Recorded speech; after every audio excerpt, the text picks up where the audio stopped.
Good evening.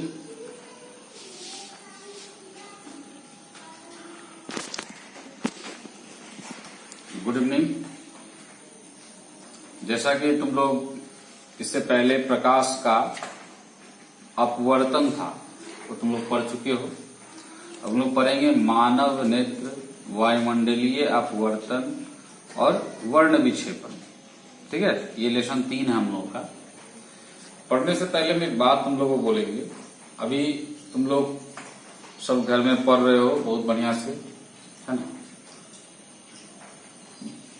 इसको पढ़ने से पहले क्या करना है, रीडिंग करना है खुद। उस रीडिंग के बाद वीडियो देखना है, फिर आपको रीडिंग करना है, समझना है। कुछ इसके ऊपर जो क्वेश्चन आंसर है हम तुम लोग को आप भेजना स्टार्ट करेंगे। और साथ ही साथ प्रत्येक दिन अपने माँ पिताजी को प्रणाम करना है। ठीक है, ये जो पढ़ने के लिए बोला जा रहा है, इस पढ़ाई को बहुत स्लोली पढ़ना है। ये नहीं कि रीडिंग करके निकल गए काम खत्म। मतलब एज लाइक ए कॉमिक जैसे हम लोग पढ़ते हैं कहानी का किताब पढ़ते हैं, उस तरह से इसको पढ़ना है। इससे तुमको समझ में ज्यादा आएगा। दूसरी बात है, कुछ ऐसे भी अभी मतलब थोड़ा सा तुम लोगों में होगा कि कोचिंग कब खुलेगा, क्या खुलेगा, कब खुलेगा, है ना। बहुत लोगों को लग रहा है कि अगल बगल में कुछ कोचिंगें खुल गई है, तो कोचिंग कोई भी खुला नहीं है। अभी कोई भी स्कूल खुला नहीं है। अगर मान लो कोई 1-2 दिन के लिए खोल लिया है या ऐसे चला रहा है, इसका मतलब ये नहीं है कि सभी कोचिंग खुल गई। ठीक है, सरकार का जैसे ही आश्वासन आएगा, सूचना आएगा, तुम्हारी कोचिंग खुलेगी। ठीक है, और रहा बात पढ़ाई का, तुमको जो पढ़ाई मिल रहा है अभी वीडियो में, जब तुम मैनुअल यहाँ आओगे उस समय भी जो बहुत सारा इसमें ऐसी बात है, उसको कुछ मैनुअल में एक्स्ट्रा क्लास करके समझाया जाएगा। ठीक है, तो ये नहीं समझना है कि हमारी पढ़ाई यहीं पे अंत हो गई। ठीक है, ये अंत नहीं हुई है, अभी स्टार्ट ही है तुम्हारा पढ़ाई। ये इसलिए किया जा रहा है ताकि तुम घर में बैठो नहीं, तुम्हारी जो रेगुलरिटी है पढ़ाई का वो टूटे नहीं।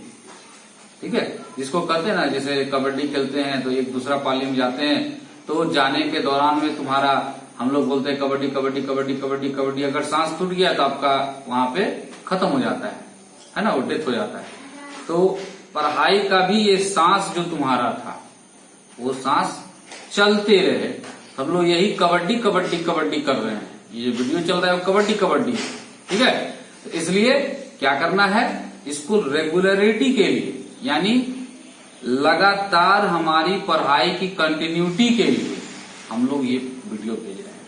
जिसको तुम देख रहे हो, कुछ कर रहे हो, जो आधा देख रहा है, जो पूरा देख रहा है, जो थोड़ा देख रहा है, जैसे भी कर रहा है, कुछ पढ़ रहा है, अगर दैट मीन्स पढ़ रहा है।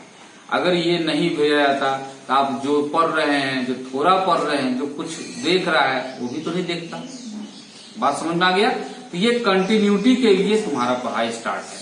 ठीक है, तो इसी चीज को हम लोग अगला एक वीडियो बना रहे हैं, जिसका नाम है मानव नेत्र वायुमंडलीय अपवर्तन वर्ण विक्षेपण। ठीक है, हम लोगों का जो आंख है, इस पे क्या क्या चीज, कैसे बनावट है, क्या काम करता है, देखो। मानव नेत्र या आंख एक अद्भुत प्रकृति प्रदान प्रकाशीय यंत्र है। बनावट, मानव नेत्र या आंख लगभग गोलीय होता है। मानव नेत्र या आंख लगभग क्या होता है, गोलीय होता है। आंख के गोले, जिसे नेत्र गोलक कहते हैं, कि सबसे बाहरी परत सफेद मोटे अपारदर्शी चमड़े की होती है। इसे श्वेत पटल या स्क्लेरोटिका कहा जाता है। इसका अगला कुछ उभरा हुआ भाग पारदर्शी होता है, जिसे कॉर्निया कहते हैं। मतलब यहाँ पे इसका बनावट कैसे बताया है कि मानव नेत्र का या आंख का लगभग गोलीय होता है। कैसा होता है हम लोग आंख, गोल। आंख के गोले, जिसे नेत्र गोलक कहते हैं, आंख के गोले जिसको हम लोग क्या कहते हैं, नेत्र गोलक, की सबसे बाहरी परत हम लोग कैसा होता है, सफेद मोटे और पारदर्शी चमड़े के। सफेद होता है और मोटे, और क्या होता है, अपारदर्शी चमड़ा मोटे का होता है। इसे श्वेत पटल या स्क्लेरोटिका कहा जाता है। तो क्या कहते हैं, श्वेत पटल या नहीं तो इंग्लिश में क्या कहते हैं, स्क्लेरोटिका। इसका अगला कुछ उभरा हुआ भाग पारदर्शी होता है।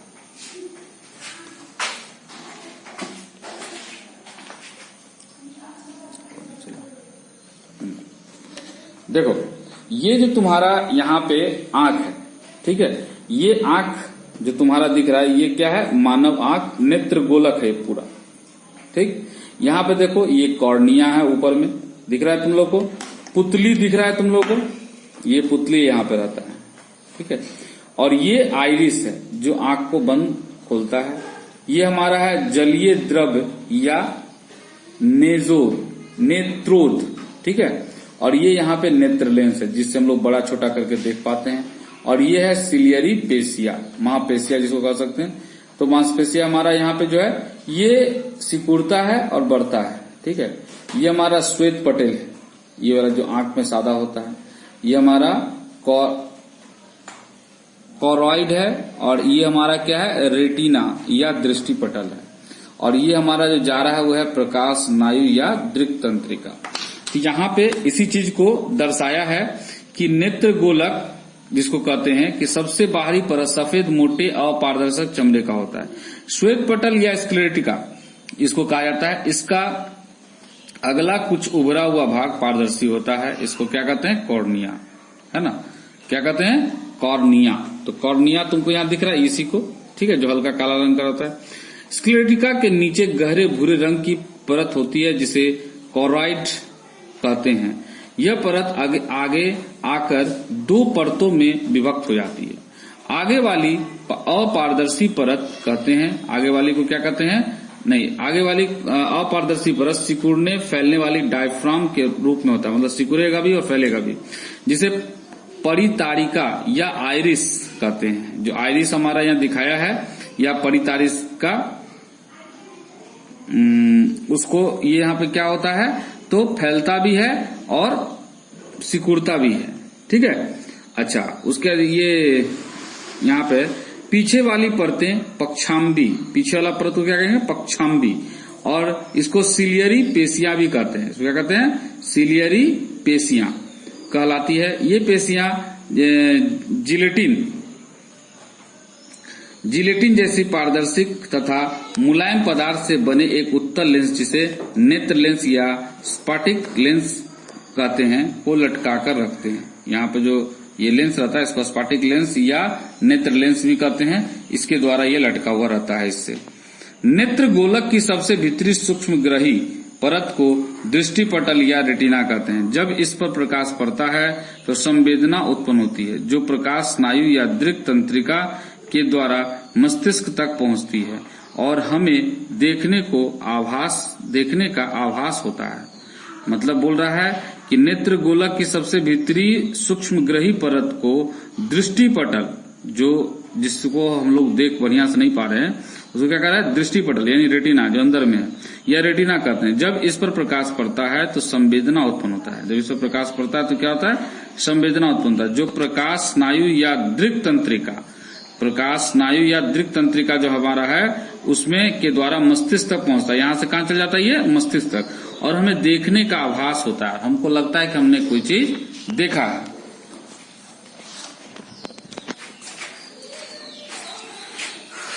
इससे पता चलता है कि हम लोग कोई चीज देखे हैं। कॉर्निया और नेत्र लेंस के बीच का भाग जलीय द्रव या नेत्रोद से भरा होता है।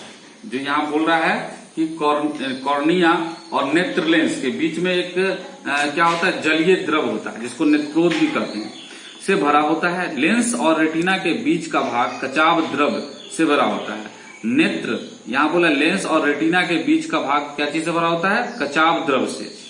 देखने की क्रिया, आंख वास्तव में एक फोटो कैमरा की तरह कार्य करता है। कैमरा में आगे लेंस और पीछे फोटो फिल्म होता है। क्या बोल रहा है, आंख वास्तव में एक फोटो कैमरा की तरह काम करता है। कैमरा में आगे लेंस और पीछे क्या होता है, फोटो फिल्म। उसी प्रकार आंख में आगे लेंस तथा पीछे रेटिना होता है। उसी प्रकार आंख में आगे लेंस होता है और पीछे क्या होता है, रेटिना होता है। कैमरा में भी उसी तरह होता है, कैमरा में आगे लेंस और पीछे फोटो फिल्म होता है। उसी तरह हम लोग आंख के आगे में लेंस होता है और पीछे क्या होता है, रेटिना होता है। तो फिल्म जो होता है रेटिना हो गया। कैमरे में जो काम शटर का होता है वही काम आंख में पलक का होता है। जो पलक हम लोग ऐसे होते रहता है वह काम शटर का होता है कैमरा में। परितारिका या आइरिस की सहायता से आंख के लेंस से होकर जाने वाले प्रकाश का परिमाण को घटाया बढ़ाया जाता है। परितारिका या आइरिस ये क्या काम करती है हमारी, तो लेंस से होकर जाने वाला प्रकाश को घटाया या बढ़ाया जा सकता है। अंधेरे में परितारिका के बीच का छेद अधिभूमुख जिसे पुतली कहते हैं स्वतः फैल जाता है। अंधेरा में क्या होता है, जब हम रहते हैं हमारा आंख का पुतली बढ़ जाता है, और तेज रोशनी में क्या होता है, सिकुड़ जाता है। तेज रोशनी में हमारा आंख क्या होता है, पुतली सिकुड़ जाता है। अतः कैमरा में जो काम प्रकाश के परिमाण को नियंत्रित करता है, डायफ्राम करता है, वही काम आंख की पुतली करता है। जो कैमरा में डायफ्रामा करता है हमारा नियंत्रण प्रकाश को, वही काम हमारे आंख में कौन करता है, हमारा पुतली। जब प्रकाश की किरणें किसी वस्तु से आंख पर पड़ती है तो वह कॉर्निया तथा स्फटिक लेंस से अपवर्तन के बाद रेटिना पर पड़ती है और वहां वस्तु का प्रतिबिंब बनता है। यह प्रतिबिंब वस्तु की अपेक्षा उल्टा और छोटा बनता है, परंतु मस्तिष्क में वस्तु का सीधा और बड़ा देखने की संवेदना होती है। मतलब रेटिना पे जो फिल्म बनती है वो हमारा अगर देखा जाए प्रतिबिंब कैसा होता है, उल्टा होता है और साथ ही साथ हमारा छोटा बनता है। लेकिन उसको हम लोग जब मस्तिष्क के पास पहुंच जाता है तो मस्तिष्क उसको अपेक्षाकृत उल्टा से सीधा करके समझता है और हमको सीधा दिखाई देता है और वस्तु की अपेक्षा जैसा है वस्तु वैसा दिखाई देता है। वस्तु दूर रहे या निकट हम उसे साफ साफ देखते हैं। आंख ऐसा अपने लेंस की फोकस दूरी के बदलकर करता है। हम लोग कैसे देखते हैं, हमारा आंख का जो लेंस है उसका फोकस दूरी है उसके अनुसार उसको बदलकर कर सकता है। देख रहा है, दूर वाला वस्तु को भी देख ले रहा है, नजदीक वाला वस्तु को भी देख ले रहा है। यह परिवर्तन सिलियरी पेशियों के तनाव के घटने बढ़ने से होता है। आंख के इस सामर्थ्य को सामंजस्य क्षमता कहते हैं। मतलब यह जो हमारा घटता है बढ़ता है इस क्रिया का कहते हैं सामंजस्य क्षमता, जिसकी एक सीमा होती है। सामान्य आंख का अनंत दूरी 25 सेंटीमीटर तक की वस्तुओं को स्पष्ट देख सकता है। हमारा सामान्य आंख जो होगा वह कितना दूरी को देख सकता है, 25 सेंटीमीटर की दूरी को बड़ा आसानी से और आराम से देख सकता है। सामंजस्य की क्रिया, जब हम अनंत पर स्थित किसी वस्तु को देखते हैं तो उस वस्तु से आने वाली समानांतर किरणों को सामान्य आंखों का नेत्र लेंस रेटिना पर फोकस करता है। इस स्थिति में नेत्र लेंस की फोकस दूरी अधिकतम होती है। जब हम अनंत पर स्थित होंगे, मतलब जैसे सूर्य है, चंद्रमा, तो वस्तु को देखते हैं तो वस्तु से आने वाली समांतर किरणों को सामान्य आंख पर नेत्र लेंस पर रेटिना पर फोकस पर पड़ता है, रेटिना पर पड़ेगा। इस स्थिति में नेत्र लेंस की फोकस दूरी अधिकतम होगी। इस तरह से इसकी अधिकतम दूरी क्या होगी, अधिकतम। अब यदि वस्तु अनंत से आंख की ओर चलता है तो आंख को अपने सिलियरी पेशियों के तनाव बढ़ाकर नेत्र लेंस की फोकस दूरी को इस प्रकार से कम करता है जाता है कि वस्तु से आने वाली किरणें आंख के रेटिना पर फोकस होती रहती है और हम वस्तु को साफ साफ देखते रहते हैं। इसी क्रिया को सामंजस्य कहते हैं। मतलब हमारे नेत्र लेंस पर उसका फोटो बार बार आता है किसी चीज को, तो बार बार फोकस होते रहती है, इसलिए हम लोग उस वस्तु को साफ साफ देखते रहते हैं। जैसे उस पर रोशनी खत्म हो जाएगा हम लोग उसको नहीं देख पाएंगे। ठीक है, तो इस तरह का सामंजस्य क्रिया को सामंजस्य क्रिया कहा जाता है। जिस न्यूनतम दूरी तक आंख वस्तु को साफ साफ देख सकता है उसे स्पष्ट दृष्टि की न्यूनतम दूरी कहते हैं। मतलब जिस दूरी पर हम किसी चीज को साफ साफ देख सकते हैं उसको क्या कहते हैं, उसे स्पष्ट दृष्टि की न्यूनतम दूरी। इसे संकेत में बड़ा डी से सूचित किया जाता है। सामान्य नेत्र के लिए यह दूरी लगभग 25 सेंटीमीटर, मतलब बड़ा डी इक्वल टू कितना हो गया, 25 सेंटीमीटर सामान्य दूरी इसको कहते हैं। यानी स्पष्ट दृष्टि की न्यूनतम दूरी 25 सेंटीमीटर है। ठीक है। दूर बिंदु या निकट बिंदु, वह दूरस्थ बिंदु जहां पर स्थित किसी वस्तु को नेत्र बिना सामंजस्य के स्पष्ट देख सकता है, नेत्र का दूर बिंदु कहलाता है। इसे एफ से सूचित किया जाता है। सामान्य नेत्र के लिए दूर बिंदु अनंत पर होता है। मतलब दूर बिंदु क्या है, जिसको हम स्पष्ट रूप से देख सकते हैं, वह दूरस्थ बिंदु, मतलब वह सबसे दूर का बिंदु जहां पर स्थित कोई वस्तु अगर है और उसको हम नेत्र बिना सामंजस्य, मतलब बिना किसी हलचल के हम लोग क्या करते हैं, स्पष्ट देख सकते हैं। नेत्र की वो क्या होगी, दूर बिंदु होगी। इसको बड़ा एफ द्वारा सूचित करते हैं। सामान्य नेत्र के लिए दूर बिंदु क्या होगा, अनंत। अनंत में हम लोग का सूर्य चंद्रमा सबको हम लोग देख सकते हैं। वह निकटस्थ बिंदु जहां पर स्थित किसी वस्तु को नेत्र सामंजस्य की क्रिया से स्पष्ट देख सकता है। नेत्र का निकट बिंदु कहलाता है। इसे बड़ा एन से सूचित किया जाता है। सामान्य नेत्र के लिए निकट बिंदु लगभग 25 सेंटीमीटर को होता है। कहने का अर्थ हुआ जैसे हम बुक यहाँ रखें तो बुक हमको आराम से दिख रहा है। अगर हम मान लो कि ज्यादा नजदीक भी लाएंगे तो हमको बुक दिखाई नहीं देगा बुक में लिखा हुआ। तो इसका एक मिनिमम डिस्टेंस दिया गया है, वो मिनिमम क्या है 25 सेंटीमीटर पर वस्तु हमको बड़ा अच्छा से दिखाई देता है, अक्षर हमको बड़ा दिखाई देता है। इसको निकट बिंदु कहा गया, इसको बड़ा एन द्वारा सूचित करते हैं। ठीक है, बड़ा एफ द्वारा क्या करते हैं दूर बिंदु को, और बड़ा एन द्वारा निकट बिंदु को। ओके, दूर बिंदु और निकट बिंदु के बीच की दूरी को दृष्टि परास कहते हैं। जितना दूर बिंदु का और निकट बिंदु का बीच का दूरी होगा उसको क्या कहते हैं दृष्टि परास। परंतु कुछ व्यक्ति दूर या निकट पर वस्तुओं को स्पष्ट नहीं देख पाता। ऐसा होता है बहुत लोग को, है ना। उम्र के बढ़ने के साथ सिलेरी मांसपेशियों की सक्रियता घटने के कारण या अन्य कारणों से ऐसे दोष होते हैं। उपयुक्त फोकस दूरी के अवतल या उत्तल लेंस युक्त चश्मों का उपयोग कर इस प्रकार के दृष्टि दोषों को दूर किया सकता है। मतलब ऐसा होता है कभी कभी कि किसी का उम्र बढ़ जाने के कारण उसकी सिलेरी पेशी सिकुड़ जाती है या फैल जाता है, तो उसके अनुसार उसको दूर का वस्तु नहीं दिखाई पड़ता है, किसी को निकट का वस्तु नहीं दिखाई पड़ता है। कभी कभी किसी बीमारी के कारण भी किसी को आता है, तो उसका निराकरण उत्तल लेंस या अवतल लेंस को लगाकर यह काम को दृष्टि दोष को दूर करते हैं। अब देखते हैं दृष्टि दोष तथा उनके सुधार। स्वस्थ नेत्र द्वारा अनंत पर रखी वस्तुओं से लेकर स्पष्ट दृष्टि की न्यूनतम दूरी तक रखी हुई वस्तुओं को स्पष्ट रूप से देखा जा सकता है। कई कारणों से नेत्र बहुत दूर स्थित या निकट स्थित वस्तुओं को स्पष्ट प्रतिबिंब रेटिना पर बनाने की क्षमता खो देता है। ऐसी कमी को दृष्टि दोष कहलाते हैं। मतलब स्वस्थ नेत्र मतलब क्या हुआ कि जब आंख स्वस्थ है तो बोल रहा है कि अनंत पर रखी वस्तुओं को लेकर स्पष्ट दृष्टि की न्यूनतम दूरी पर, मतलब एक अनंत पर कोई वस्तु उसको भी, और स्पष्ट दूरी यानी न्यूनतम दूरी जो 25 सेंटीमीटर वहां तक भी रखी कोई वस्तु है तो उसको आराम से देख सकते हैं। कई कारणों से नेत्र बहुत दूर स्थित या निकट स्थित बहुत वस्तुओं को स्पष्ट प्रतिबिंब रेटिना पर जो है बनाने की क्षमता खो देता है। कभी कभी कुछ बीमारी के चलते या कुछ रीजन के चलते या कुछ कारण के चलते ऐसा होता है कि दूर रखी वस्तु या निकट रखी वस्तु को हमारा रेटिना पे कोई प्रतिबिंब नहीं बन पाता है। ऐसे कमी को दृष्टि दोष कहते हैं। इसी कमी को क्या कहते हैं दृष्टि दोष। मानव नेत्र में दृष्टि दोष मुख्यतः 3 प्रकार का होता है। एक होता है निकट दृष्टि दोष, दूसरा होता है दूर दृष्टि दोष, और तीसरा होता है जरा दूरदर्शिता, जिसको प्रेस बायोपिया भी कहते हैं। उपयुक्त लेंसों द्वारा इन दोषों को दूर किया जा सकता है। देखो, निकट दृष्टि को मायोपिया, दूर दृष्टि को हाइपरमेट्रोपिया, और जरा दूर दृष्टि को प्रेस बायोपिया, ठीक है, किया जा सकता है। इन लेंसों को जब फ्रेम में जड़ दिया जाता है तो तब चश्मा बनता है। लेंस को चश्मा में लगा दिया जाता है, पूरा तैयार हो जाता है, तो उसको हम लोग क्या कहते हैं चश्मा।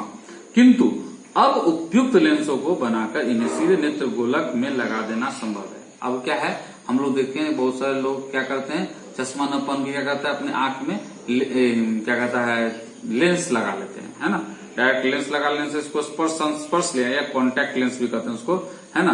तो वह लेंस लगा लेने से भी उसको चश्मा का ही काम हो रहा है। तो निकट दृष्टि दोष जिसको लोग मायोपिया कहते हैं, ठीक है। तो जिस नेत्र में निकट दृष्टि दोष होता है वह दूर स्थित वस्तु को स्पष्ट नहीं देख सकता। ठीक उल्टा होता है, जो दृष्टि दोष है इसका उल्टा बात सोचो, उसको निकट दृष्टि दोष है, दैट मीन्स वह दूर का वस्तु नहीं देख पाएगा। जैसे किसी को बोलेंगे निकट दृष्टि दोष, तो समझ जाएगा कि नजदीक का वस्तु वो नहीं देख पा रहा है, दैट मीन्स वो गलत है।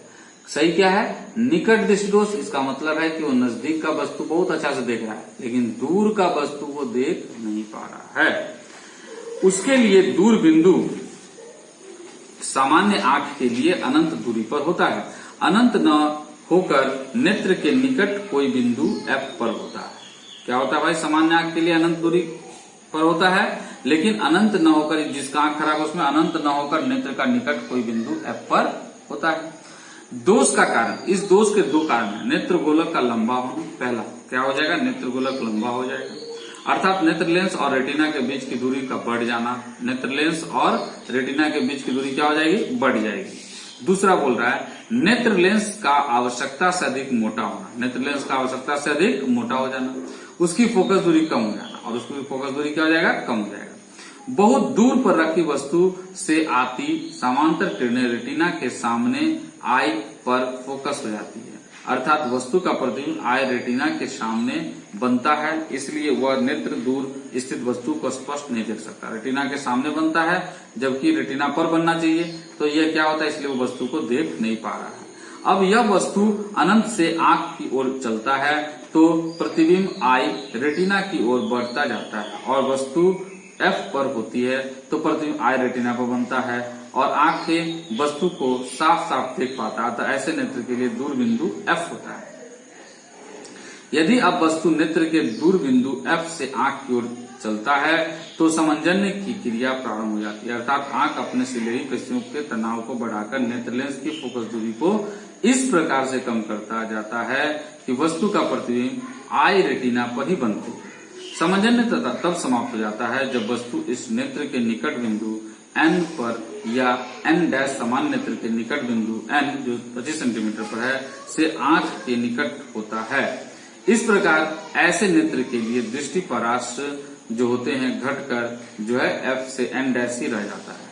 तो ऐसा जब होता है इसका मतलब हो रहा है कि हमारा उसका जो प्रतिबिंब है, जिस वस्तु को हमको देखना उसका प्रतिबिंब कहाँ पड़ना चाहिए, रेटिना पे, वो रेटिना पे नहीं पड़ रहा है। तो इस दोष को दूर करने के लिए जिससे चश्मे का व्यवहार किया था उसका लेंस यानी अपसारी यानी डाइवर्जिंग या अवतल जिसको कॉन्केव कहते हैं का होता है, जो दूरी रखी वस्तु पर आने वाले समांतर किरणों को इतना अपसारित कर देता है कि किरणें नेत्र को F से आती प्रतीत होती है।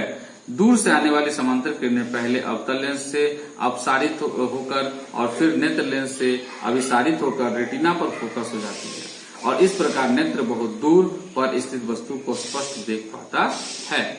मतलब देखो ये बीमार व्यक्ति का आंख है, ठीक ना, ये यहाँ पे देखो इसका यह जो है अति दूर स्थित वस्तु के आती हुई किरणें जो है कहाँ पे जा रहा है, ये रेटिना पे पड़ना चाहिए, कहाँ आ जा रहा है, थोड़ा सा आगे, यही F हुआ। जो आई यहाँ आना चाहिए था वो यहाँ आ रहा है, ठीक है। तो ये कब हो रहा है, ये लंबा हो गया इसलिए, या इससे दूर हो जाएगा तब होगा, है ना। तो हमारा इसका सही सुचारू रूप से प्रतिबिंब बनने के लिए, है ना, आप क्या करेंगे, तो यह जो मतलब क्या कहता है अति दूर वस्तु हमारा रखा हुआ है उसको सही ढंग से प्रतिबिंब बनाने के लिए या देखने के लिए क्या सुधार किया गया, यहाँ बीच में एक अवतल लेंस लगाया गया। जब अवतल लेंस लग जाएगा तो इसका सही प्रतिबिंब जगह पे बनेगा, ठीक है। तो हमारा क्या होगा कि हम लोग सही ढंग से फिर से वस्तु को देखने लगेंगे, यही चीज को यहाँ बताया है, ठीक है। ये इस चीज का सुधार के लिए अवतल लेंस, यानी अगर हमको निकट दृष्टि दोष है और निकट दृष्टि दोष में अगर हमको क्या होता है, निकट दृष्टि दोष मतलब दूर का वस्तु नहीं दिखाई देगा, निकट का दिखाई देगा, तो उसका निराकरण के लिए हमको कौन सा लेंस लगाना होगा, अवतल लेंस लगाना होगा। समझ में आ रहा बात। अब देखो इस F लेंस की फोकस दूरी हुई, D आंख की से दूरी बिंदु F की दूरी हुई, और लेंस से प्रतिबिंब की दूरी को U यहाँ पे बोला गया है, जिसको बोला गया लेंस सूत्र हो गया 1/v minus 1/u equal to 1/f। Lens का सूत्र इस पर रख दिया, F इक्वल टू क्या हो जाएगा, -d। अतः आवश्यक चश्मे का अवतल लेंस की फोकस दूरी दोषपूर्ण नेत्र के दूर बिंदु तक की दूरी के बराबर होना चाहिए। मतलब वो कहाँ तक नहीं देख रहा है उस चीज तक का, वही उसका -d जो होगा वही उसकी दूरी होगी, और उसको लेकर उसका चश्मा बनेगा, तो चश्मा में अवतल लेंस उतना d का रहेगा। समझे। दूरदृष्टि दोष में भी उसी तरह का है। क्या बोल रहा है, जिस नेत्र में दूरदृष्टि दोष होता है वह निकट 25 सेंटीमीटर पर स्थित वस्तु को स्पष्ट नहीं देख सकता। उनके लिए निकट बिंदु के लिए 25 सेंटीमीटर की दूरी पर होता है, और 25 सेंटीमीटर N पर न होकर नेत्र से और अधिक दूरी पर किसी N' पर जाके बनता है। देखो वस्तु यहाँ रखा हुआ है, इसका प्रतिबिंब यहाँ पे होना चाहिए था, ये रेटिना पे, लेकिन प्रतिबिंब कहाँ जाके बन रहा है, उसके बाहर, है ना। उसी तरह से ये यहाँ पर बनने के लिए दे ही नहीं रहा है, जहां पर निकट का दूर का वस्तु आराम से दिख रहा है ना, लेकिन निकट का वस्तु इसको नहीं दिख रहा है। इसमें क्या था, निकट दृष्टि दोष में उसको दूर का वस्तु नहीं दिख रहा था और नजदीक का वस्तु आराम से दिख रहा था। वही नजदीक का वस्तु आराम से दिख रहा है, दूर का वस्तु को नहीं देख पा रहा है, और ये नजदीक का वस्तु नहीं देख पा रहा है, दूर का वस्तु को वो देख पा रहा है, दूर का वस्तु को देख पा रहा है। तो इस तरह से हमारा इसको निराकरण के लिए क्या करेगा, इसके आंख के सामने क्या लगाएगा, अवतल लेंस, और अवतल लेंस नहीं लगा के, सॉरी अवतल लेंस इसमें था ना, इसमें उत्तल लेंस लगाएगा। तो उत्तल लेंस लगाएगा तो इसका आंख फिर ठीक हो जाएगा और प्रतिबिंब अपना रेटिना पे बनेगा। दोष का कारण, इस दोष का दो कारण हो सकता है ना। पहला नेत्र गोलक और का छोटा हो जाना, अर्थात नेत्र लेंस और रेटिना के बीच की दूरी कम हो जाता है। नेत्र लेंस का आवश्यकता से अधिक पतला हो जाने, जिसकी अधिक फोकस दूरी का बढ़ जाना होता है। 25 सेंटीमीटर एन पर रखी वस्तु की आती किरणें रेटिना के पीछे आई पर फोकस हो जाती है, और अर्थात वस्तु का प्रतिबिंब आई रेटिना के पीछे बनता है। इसलिए वो नेत्र 25 सेंटीमीटर दूर एन पर स्थित वस्तु को स्पष्ट नहीं देख सकता है। कहने का मतलब यह है कि अगर यह जो है दूरदृष्टि दोष में क्या होता है कि वो नजदीक वाला जो वस्तु होता है 25 सेंटीमीटर के लमसम में जो रहता है कोई वस्तु, उसको वो नहीं देख पाता, क्योंकि उसका जो प्रतिबिंब बनता है वो रेटिना के बाहर बन जाता है। अगर वो रेटिना पर बनता तो हम लोग देख सकते थे, ठीक है, और दूर का वस्तु को बहुत अच्छा से देख सकता है। चूंकि ऐसे नेत्र के लिए निकट बिंदु एन डैश है और एन डैश पर रखी वस्तु की आती किरणें रेटिना पर फोकस हो जाती है, अर्थात वस्तु का प्रतिबिंब रेटिना पर बनता है। इसलिए एन डैश पर रखी वस्तु को स्पष्ट देख सकता है। अब यदि वस्तु सामान्य नेत्र के निकट बिंदु एन से आंख पर से दूर हटता है तो प्रतिबिंब आई रेटिना की ओर खिसकता है, और जब वस्तु एन डैश पर होती है तो प्रतिबिंब आई रेटिना पर बनता है और आंख वस्तु को साफ साफ देख पाता है। अतः ऐसे नेत्र के लिए निकट बिंदु एन डैश है। एन डैश सामान्य नेत्र के निकट बिंदु एन से आंख से अधिक दूरी पर होता है। कहने का मतलब ये हुआ कि यह जो एन और एन डैश हमारा दिख रहा है, एन हमारा वह दूरी है जिसमें हम लोग आराम से देख सकते हैं, ठीक है, अर्थात निकटतम बिंदु, ठीक है, और निकटतम बिंदु कितना है 25 सेंटीमीटर। लेकिन यहाँ पर नजदीक रखा वस्तु पर कोई वस्तु का प्रतिबिंब रेटिना पर बने तब ना हम लोग देखेंगे, वो कहाँ चल जाता है एन डैश पर, मतलब रेटिना के बाहर चला जाता है। तो जब इसको सुधार करने के लिए हमको वहां पे क्या डालना पड़ेगा, उत्तल लेंस। यदि अब वस्तु नेत्र के निकट बिंदु एन डैश की आंख पर दूर हटता है तो समंजन क्रिया प्रारंभ हो जाती है, अर्थात आंख अपने सिलियरी पेशियों को तनाव को कम कर नेत्र लेंस की फोकस दूरी को इस प्रकार से बढ़ाता जाता है कि वस्तु का प्रतिबिंब आई रेटिना पर ही बनता है। समंजन तब समाप्त हो जाता है जब वस्तु अनंत पर हो। इस प्रकार ऐसे नेत्र के लिए दृष्टि परास जो है घटकर ही रह जाता है, मतलब धीरे धीरे घटता ही चला जाता है। तो इस तरह से क्या होगा, उसको जो निकट का वस्तु जैसे जैसे नहीं दिख रहा था जितना, अब उससे भी धीरे धीरे नजदीक का वस्तु उसको नहीं दिखेगा। अच्छा, उपचार। इस दोष को दूर करने के लिए जिस चश्मे का व्यवहार किया जाता है उसका लेंस अभिसारी यानी उत्तल, जिसको कॉन्वेक्स कहते हैं, होता है, जो सामान्य निकट बिंदु एन पर स्थित वस्तु से आती किरणों को इतना अभिसारित कर देता है कि किरणें नेत्र को एन डैश से आती प्रतीत होती है। सामान्य निकट बिंदु एन से आने वाली किरणें पहले अभिसारी या उत्तल लेंस से अभिसारित होकर और फिर नेत्र लेंस से अभिसारित होकर रेटिना पर फोकस हो जाती है। इस प्रकार नेत्र सामान्य निकट बिंदु एन पर स्थित वस्तु को स्पष्ट देख पाता है। यानी जो तुम्हारा वो जितना दूरी में तुम नहीं देख पा रहे हो उतना डी का वो क्या बना देगा, उत्तल लेंस का चश्मा बनाएगा। तो उत्तल लेंस का चश्मा तुम्हारा जो बन जाएगा, तुमको क्या होगा, निकट का वस्तु तुम आराम से देख सकते हो। यहाँ पे जैसे दिखाया गया है एफ बराबर लेंस की फोकस दूरी, यू बराबर लेंस की वस्तु की दूरी, जिसको -d द्वारा भी दर्शाया गया है, और भी मतलब लेंस की प्रतिबिंब की दूरी, जिसको जो है -d भी दिखाया गया, या आंख का निकट बिंदु जिसको हम लोग दूरी करते सामान्य। अच्छा, तो इसको सामान्य सूत्र पे रखा गया तो साबित करके लाया एफ बराबर डी, मतलब बड़ा डी गुना छोटा डी और छोटा डी माइनस बड़ा डी। तो आवश्यक चश्मा का उत्तल लेंस ऐसा होना चाहिए जो सामान्य निकट बिंदु एन यानी जिसको 25 सेंटीमीटर कहते हैं पर रखी वस्तु का आभासी प्रतिबिंब दोषपूर्ण नेत्र के अपने निकट बिंदु एन डैश पर बने, अतः नेत्र से एन डैश की दूरी प्रतिबिंब दूरी होगी। मतलब यहाँ पे बोल रहा है इस तरह की ऐसा जो सामान्य जो चश्मा जो भी बनेगा उसमें हमारा प्रतिबिंब पूर्णतः रेटिना पे बन जाए, जो भी हम लोग नजदीक का वस्तु नहीं देख पा रहे थे उसको देखने लायक हमारा आंख हो जाए, और इससे हम लोग आराम से देख सकते हैं। अब हम लोग पढ़ेंगे जरा दूरदर्शिता, जिसको प्रेस बायोपिया भी कहते हैं। उम्र बढ़ने के साथ वृद्धावस्था में नेत्र लेंस की लचक कम हो जाने पर सिलियरी मांसपेशियों की सामंजस्य क्षमता घट जाने के कारण यह दोष उत्पन्न होता है। इससे आंख के निकट बिंदु के साथ साथ दूर बिंदु भी प्रभावित होती है। इसके साथ साथ क्या होता है भाई, निकट बिंदु के साथ साथ दूर बिंदु भी प्रभावित होती है, और व्यक्ति निकट दृष्टिता और दूरदर्शिता दोनों से पीड़ित हो सकता है। इस दोष को दूर करने के लिए बायफोकल लेंस का व्यवहार किया जाता है। मतलब यह जो है इसमें दूर का वस्तु भी नहीं देख सकता है और नजदीक का वस्तु भी नहीं देख सकता है, उसको दोनों देखने में दिक्कत हो जाता है। तो इसको ठीक करने के लिए उसका कौन सा लेंस लगाया जाता है? बायफोकल, ठीक है, जिसमें दो लेंस एक चश्मे में ऊपर नीचे लगा दिया जाता है। ऊपर भी एक लेंस रहता है और नीचे भी एक लेंस रहता है, ठीक है।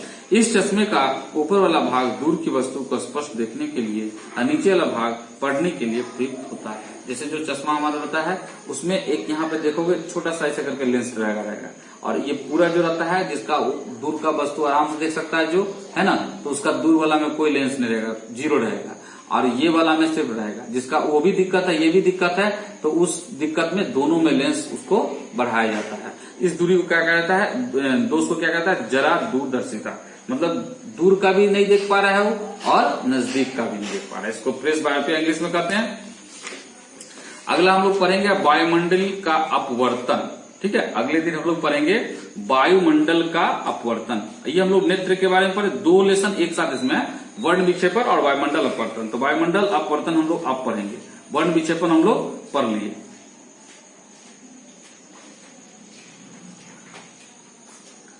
अच्छा, ये जो तुम्हारी पढ़ाई हो रही है इसको क्या करना है? तुमको बहुत अच्छे ढंग से इसको रीडिंग करना है, ठीक है।